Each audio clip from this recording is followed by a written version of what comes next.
જાડેજાએ સંકલન સમિતિ સામે જ માવ ચડાવી છે। જાડેજાની અલગ અલગ કથિત 6 જેટલી ઓડિયો ક્લિપ વાયરલ થઈ છે। કહ્યું છે સંકલન સમિતિ ગદ્દાર છે। સંકલન સમિતિના તૃપ્તિબેન રાઓલ સહિત 5 સામે મારી સામે પુરાવા છે। મારી પાસે પુરાવા છે અને કીધું છે કે હું પ્રેસ કોન્ફરન્સ કરી પર્દાફાશ કરીશ। સમાજને પૂછીશ કે શા માટે સમિતિ મારી સાથે નથી, તમારી મદદની જરૂર છે તેવું પીટી જાડેજાએ જણાવ્યું છે। ઓડિયો ક્લિપ વાયરલ થઈ છે।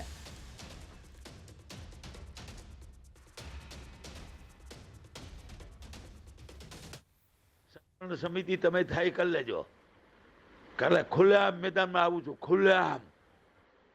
મારા કોઈના બાપની જરૂર નથી, મારા સમાજની જરૂર છે। હું સમાજને પૂછીશ કે સંકલન સમિતિ મારી હારે નથી, શું કામ નથી એ હું તમને બતાવીશ। અને તમારી મદદની મારે જરૂરી નથી। ન કરતા, હું સામેથી કહું છું, ન કરતા હું કાલે કરીશ। જે થવું એ થાય। તમારી પરીક્ષા લઈ લઈશ, પછી સમાજને પૂછીશ કે સંકલન સમિતિ મારી હારે નથી, તમે છો કે નહીં? નથી તો કાંઈ વાંધો નહીં, મારું રાજીનામું બરાબર છે અને હું જાઉં છું હળમતિયા। બસ આટલું જ કહીશ। આ હું ગુસ્સામાં નથી બોલતો, આ મારી વ્યથા છે, મારી પીડા છે। અને મારી વ્યથા છે ને મારી પીડા છે મારા સમાજની છે। તમે સમાજ માટે હો કે ન હોય મને ખબર નથી, અને હો ને તો જવાબ આપજો।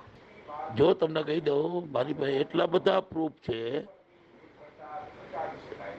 તમારા બેન છે ને તૃપ્તિબા રાવલથી માંડી અને 3 અને બીજા 2 5 શું કર્યું છે, આ કર્યું છે, તે કર્યું છે, જે કાંઈ હોય। પણ મને ખરેખર મજબૂર ન કરો, નકર હું તમારો પર્દાફાશ કરીશ। આ ધમકી નથી આપતો, તમને વિનંતી કરું છું। આવી કોર કમિટી ન હોય, આવી સંકલન સમિતિ ન હોય। સંકલન સમિતિ હું છે ને એનો પર્દાફાશ હું કરીશ। પણ એક જરૂર કહી દઉં કે સંકલન સમિતિ એટલે સમાજના, સમાજ એટલે સંકલન સમિતિ। આટલો બધો સમાજે તમારા ઉપર ભરોસો રાખ્યો છે, તમે ગદ્દાર ન થતા। તમે ગદ્દાર છો અને રહેવાના છો, મને ખબર છે। ઓનલાઈન પર સંવાદદાતા અંકિત જોડાઈ ચૂક્યા છે। અંકિત, કાલ સુધી પીટી જાડેજા સંકલન સમિતિ સાથે હતા અને આજે અચાનક શું થયું? હવે આવી ઓડિયો ક્લિપ સામે આવી છે। ચોક્કસ મિત્તલ, ખાસ કરીને વાત કરવામાં આવે તો એક સમયે સંકલન સમિતિના જ સભ્ય હતા, કોર કમિટીના સભ્ય હતા એવા પીટી જાડેજાના હવે અચાનક જ સૂર બદલાયા છે। ચૂંટણી પૂર્ણ થતા પીટી જાડેજાના સૂર બદલાયા હોવાનું સામે આવ્યું છે। સોશિયલ મીડિયામાં પીટી જાડેજાની જુદી જુદી 6 વોઇસ ક્લિપ છે તે વાયરલ થઈ છે। જે વોઇસ ક્લિપ જે વાયરલ થઈ છે તેમાં પીટી જાડેજા જણાવી રહ્યા છે કે તૃપ્તિબા રાઓલ સહિતના 5 વ્યક્તિઓના મારી પાસે પુરાવા છે। સંકલન સમિતિ ગદ્દાર છે, હું પ્રેસ કોન્ફરન્સ કરીને પર્દાફાશ કરીશ। મેં શબ્દોમાં મર્યાદા રાખી છે, પરંતુ હું કાલે શબ્દોમાં મર્યાદા નહીં રાખું। હું સમાજને પૂછીશ કે શા માટે સંકલન સમિતિ મારી સાથે નથી। બિલકુલ અંકિત, આપને રોકવા માંગીશ। રમજુભા જાડેજા આપણી સાથે જોડાઈ ચૂક્યા છે ન્યૂઝ 18 ગુજરાતીમાં। રમજુભા, આપનું સ્વાગત છે। પીટી જાડેજાની આ ઓડિયો ક્લિપ વાયરલ થઈ છે, તે પહેલા આપની પ્રતિક્રિયા જાણવા માંગીશું, શું કહેશો? એ છે ને, એ સમિતિનો આંતરિક મામલો હતો અને એ પતી ગયો છે તરત જ। એમાં કાંઈ બીજું એવું છે નહીં। પીટીએ કાંઈ રાજીનામું નથી આપ્યું અને સંકલન સમિતિ એક છે। પણ તેઓ તો એવું કહે છે ઓડિયો ક્લિપમાં કે સંકલન સમિતિ ગદ્દાર છે। ના, એટલે એમાં શું છે કે એના ઉપર પરેશાની ને અમુક ફોન આવતા હશે એટલે ગુસ્સામાં બોલી ગયા હોય, પણ એવી કાંઈ બાબત છે નહીં કોઈ, અને એવી કાંઈ એમને રાજીનામું નથી આપ્યું, એટલે એવો કાંઈ પ્રશ્ન રહેતો નથી। બરાબર, આ મેટર પૂરી થઈ ગઈ છે વહેલી, પરમ દિવસે જ પૂરું થઈ ગયું છે। આ તો અમુક જે એવા સમાજ વિરોધી તત્વો હોય એને ખોટું બહાર પાડ્યું હોય, બાકી એવું કાંઈ છે નહીં। બિલકુલ, પરંતુ આપની સામે એટલે કે સંકલન સમિતિ સામેના સભ્યોના એમની પાસે પુરાવા પણ છે। તેઓએ કીધું છે કે હું જાહેર કરીશ। તમે કહો છો એવી વાત માની લેવાની ન હોય ને, એવું પણ કાંઈ છે ઓડિયો ક્લિપ વાયરલ થઈ છે તેમાં સ્પષ્ટ પીટી જાડેજા એવું કહે છે કે પુરાવા છે। હું એને રજૂ આપું છું, એવી કઈ વાત છે જ નહીં અને પૂરી થાય છે। મેટર પૂરી થઈ ગઈ છે અગાઉ જ। એમને એટલે આપ માનો છો કે અંદર વિખવાદ ચાલી રહ્યો છે સંકલન સમિતિની અંદર સભ્યો જ? કશું જ નથી। સંકલન સમિતિ એક છે ને એનું રાજીનામું નથી આવ્યું। ઓકે, તો આ ઓડિયો ક્લિપ ક્યારની છે આપ જણાવી શકશો?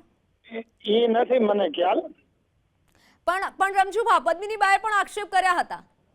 એ વિશે શું કહેશો? એ તો બધા છે ને બીજાના ઈશારે રાજકારણ કરે છે. અમારે રાજકારણ નથી કરવાનું, એટલે અહીંયા મેટર પૂરી થાય છે. Thank you. પણ રમજુભા, એક બાદ એક સંકલન Thank you, સમિતિના thank you. સભ્યો આ રીતે Thank નિવેદન you. આપે તો એ સમાજ માટે, ખાસ કરી સંકલન સમિતિ માટે સારું ના કહેવાય? ના, એ બધી મેટર સુધરી ગઈ છે. એ મેટર સુધરી ગઈ છે, બધું પતી ગયું છે. Okay, thank you. પણ મેટર સુધરી ગયો હોય તો આ રીતે બહાર આવી અને બળાપો ન કાઢે ને પીટી જાડેજા. આપનો આભાર ન્યૂઝ 18 ગુજરાતી સાથે જોડાવા બદલ. તો ઘણા એવા સવાલોના જવાબ રમજુભા જાડેજા પાસે પણ નહોતા. સંવાદદાતા અંકિત જોડાયેલા છે. અંકિત, રમજુભા જાડેજા આપણી સાથે જોડાયા હતા અને તેમનું તો કહેવું છે કે વાત પતી ગઈ છે, મેટર પતી ગઈ છે અને રાજીનામું નથી આપ્યું તેવું કીધું છે તેઓએ. ચોક્કસ, ખાસ કરીને જે વોઇસ ક્લિપ જે બહાર પડી છે તેની અંદર પણ સ્પષ્ટપણે પીટી જાડેજા એક વાત કહી રહ્યા છે કે પહેલા હું તમારી પરીક્ષા લઈશ અને ત્યારબાદ સમાજને પૂછીશ કે સંકલન સમિતિ મારી સાથે નથી, તમે મારી સાથે છો કે કેમ, નહીતર રાજીનામું. આ પ્રકારના શબ્દોનો પ્રયોગ છે તે પીટી જાડેજા દ્વારા કરવામાં આવ્યો છે. વાત એવી પણ ક્ષત્રિય સમાજમાંથી હાલ અત્યારે સામે આવી રહી છે કે પીટી જાડેજાએ પ્રેશર ટેકનિક શરૂ કરી હોવાની ચર્ચા છે. ઉલ્લેખનીય છે કે થોડા દિવસ અગાઉ પીટી જાડેજાનો એક કથિત વોઇસ ક્લિપ હતી કે જે સોશિયલ મીડિયામાં વાયરલ થઈ હતી. જે વાયરલ થયેલી ઓડિયો ક્લિપમાં પીટી જાડેજાએ દીકુ સહિતના શબ્દોનું ઉચ્ચારણ કર્યું હોય, કોઈ મહિલાને સંબોધિતને તે વોઇસ ક્લિપ બનાવી હોવાનું પણ છે તે સામે આવ્યું હતું.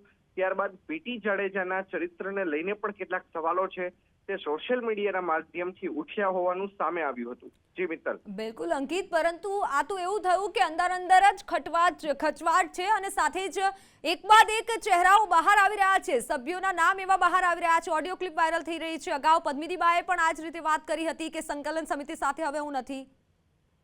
ચોક્કસ મિત્તલ, આ કોઈ નવી નવાઈ નથી, પરંતુ ચૂંટણી બાદ ચોક્કસ સંકલન સમિતિની અંદર જ ખટરાગ હોય તે પ્રકારની વિગત છે તે સામે આવી છે. ત્યારે પીટી જાડેજા છે તે ખુલીને હજુ સુધી સામે નથી આવ્યા. ચોક્કસ તેમને કહ્યું હતું કે આજ રોજ તેઓ પ્રેસ કોન્ફરન્સ કરશે, રવિવારના રોજ, પરંતુ હાલ અત્યારે મીડિયાની ટીમ છે તે પીટી જાડેજાના ઘરે પહોંચી છે, પરંતુ પીટી જાડેજા પોતાના ઘરે ન હોવાનું છે તે પણ હાલ અત્યારે સામે આવી રહ્યું છે. ત્યારે સૌથી મહત્વનો સવાલ તો એ થાય છે કે આખરે પીટી જાડેજા છે ક્યાં,